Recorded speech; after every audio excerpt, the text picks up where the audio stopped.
The origin of the Saiyans is a pretty interesting story. All of what's been told so far leading up to their extinction and even how it differed in Universe 6. They are a race of warriors, but somewhere along the line, all of that changed and they went from the most feared species in the universe to servants for an empire.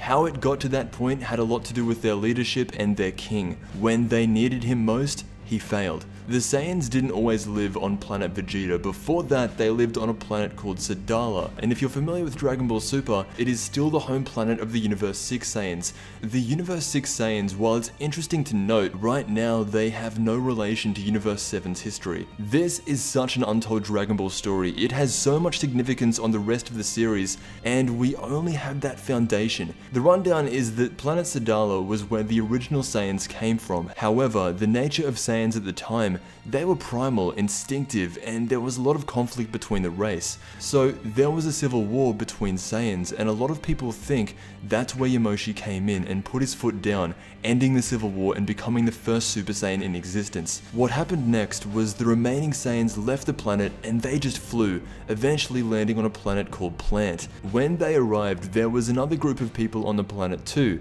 and they were the Tuffles, or in Japanese, Sufurajin. The Sufurajin are the natives to this planet, and so when the Saiyans arrived, there aren't many of them. Most of them just lived in small clans and caves around the planet, while the Sufurajins had built cities and were living in luxury. For about 200 years, the Saiyans and Sufurajins shared a planet in peace. But what is again an untold story, the Saiyan vs Sufurajin war began. And according to Vegeta, our Vegeta, it was because the Saiyans were treated like animals. They were forced to live outside the city walls in caves and small huts. The man who led this attack was Vegeta's dad, whose name is also Vegeta. The number of Saiyans they had rapidly increased over the course of 200 years, and that's a big part of the reason why they attacked. The war went on for 10 years and it was fought evenly. Both sides couldn't come out on top. The Sufurajins fought with their technology while the Saiyans were using their natural born ability.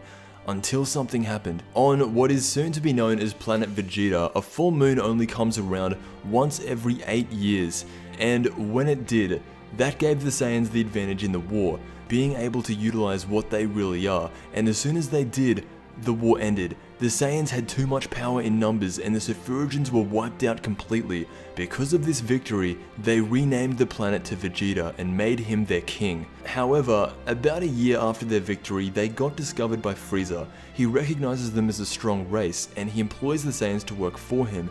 Over the next couple of years, the Saiyans keep getting stronger and stronger. The king had a child whose power was already stronger than his own, and all around the Saiyan power just kept seeming to grow. About 4 years after Frieza started working with the Saiyans, he began to worry, seeing how much stronger they were becoming.